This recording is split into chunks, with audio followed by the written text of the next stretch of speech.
Well, I've mentioned it like the boogeyman that it is, so shall we move on to In Hell? Let's. I'm intrigued because I hadn't had time to catch up with this one, so I've not seen it. So I am desperate to hear what you've got to say. I'm so jealous. Russia has an Independence Day. It's the 12th of June, and it was first observed in 1992.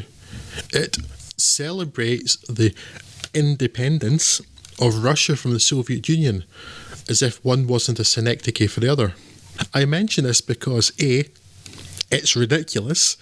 It'd be like the United Kingdom celebrating its independence from the British Empire. And B, learning this was the only point during Ringo Lam's In Hell that I wasn't bored, irritated, or both. JCVD's Kyle LeBlanc is an American. It's so obvious. Jean-Claude Van Damme's Kyle LeBlanc with his Belgian accent is an American. He is from the Bayou. As we mentioned earlier about not even trying to explain the accents.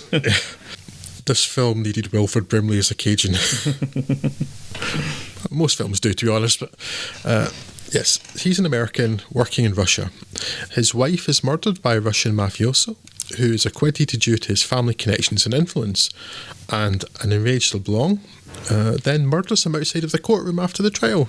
Despite the whole powerful and untouchable mafia thing, LeBlanc apparently need not fear any retribution, and indeed the whole murder the mafioso plot point is never mentioned, nor, I suspect, thought of again by the three screenwriters. Here seems an opportune moment to mention that this is the sole screenwriting credit of the three.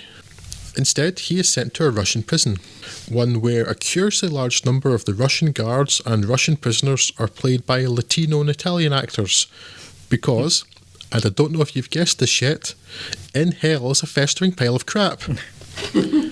In said prison, he makes fast enemies of Andre, another mafioso, and befriends Chris Moir's Billy, the subject of repeated rapings by Andre.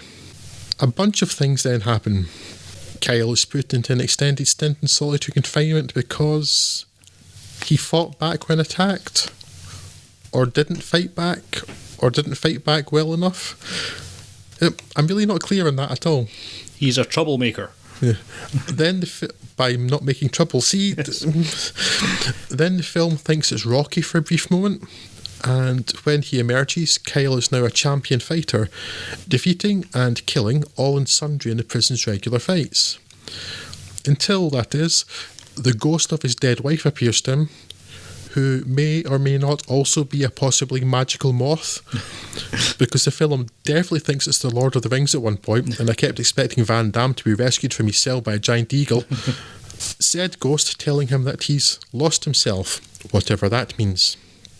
LeBlanc now refuses to fight, and inexplicably the corrupt prison authorities who run the fights decide that they can't kill him because it will make him a martyr, despite the entire population clearly being certain not to give a single since they're all murderers and mafiosi.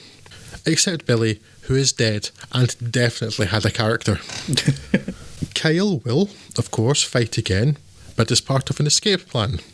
But before that, there's also an appearance by Chunk from the Goonies' Russian cousin, because why the hell not? And just to complete the misery, the whole thing is narrated, for no apparent reason, by Kyle's cellmate, who fancies himself a poet and philosopher, despite being a murderous psychopath who is offed several cellmates simply because they talked too much. It is unrelentingly pish. A sad legacy indeed for Lam's US sojourn, of which this was the last film, with the director next working on the considerably more successful Triangle, along with Choi Hawk and Johnny To. If In Hell has a redeeming feature, then it's that it manages to maintain this episode's unexpected running theme of Jean-Claude Van Damme biting people during fights. I really am, of course, scraping the bottom of the barrel here, but as I now remember that this particular chompy section led to the one time I laughed during this, thanks to Van Damme's ludicrous postprandial scream, then it was probably worth getting down on in there. Not that anything else was, alas. Avoid. Yeah, I had no idea what to expect from In Hell at all. I hadn't even heard a plot synopsis of it, other than it's another Ringo Lam film. Okay. I wasn't expecting The Shawshank Redemption written by a sadist and with Morgan Freeman replaced by a linebacker who's also a psychopath. It's just stupid. What was the point of this? It's very dark. I'll give it that. If they wanted to make a very dark film, well done. They've done it. It's unrelentingly grim and miserable, and no fun whatsoever. Yet at the same time, doesn't teach us anything about the human condition or anything at all, or doesn't appear to actually feature humans in any great depth. Lots of baffling things that are picked up and dropped almost immediately, like. I got the impression that Andre was supposed to be the brother of the guy that Jean-Claude Van Damme killed in the first place because they whistled the same. I didn't get that. I assumed it triggered him because it's a thing people would do, like that kind of blowing a kiss at someone like that. So I assumed he just got triggered because otherwise, why didn't he just try to kill him because he killed his brother? Like the whole fact he killed a protected guy was just dropped immediately. And then he kind of does later. It's just a bunch of stuff that happened. And exactly. Didn't make any particular sense and was not in any way compelling or interesting while watching it. Again, as we said in the last one, it is very much not the fault of Jean-Claude Van Damme, who's trying his best, damn it. But his character just doesn't make any sense as written, so he can try all he likes, but apart from the few sort of brutal fight scenes, which he can obviously do well enough because he's Jean-Claude Van Damme, but they're not in service of anything in particular. And after you get past that section and he's trying to somehow martyr himself by not fighting, which prompts everyone else to revolt and all the world's ills to be healed by some nature that happens off screen. It just doesn't make a lot of sense, and this is not very good. The Russian chunk from the Goonies is brought in to fight him, and in the end it doesn't kill him because he recognises the sound of someone banging on a wall. Yes. That's the level we're dealing with here. It's tremendously stupid. Yes. There's that post like that just before the credits thing of the film, the prison was shut down 3 months later, as if that had been the point of the film. Yeah. What? I think it's very generous in assuming that the film has a point. It is merely a thing that happened, and I suppose if you're thinking of it from Jean-Claude Van Damme's perspective, here's an opportunity to do a very different style of film than you would typically associate with Jean-Claude Van Damme.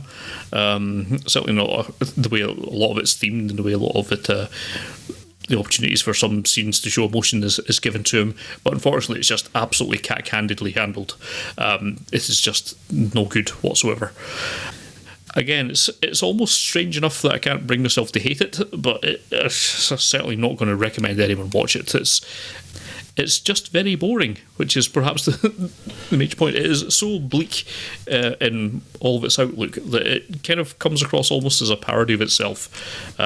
It's no good.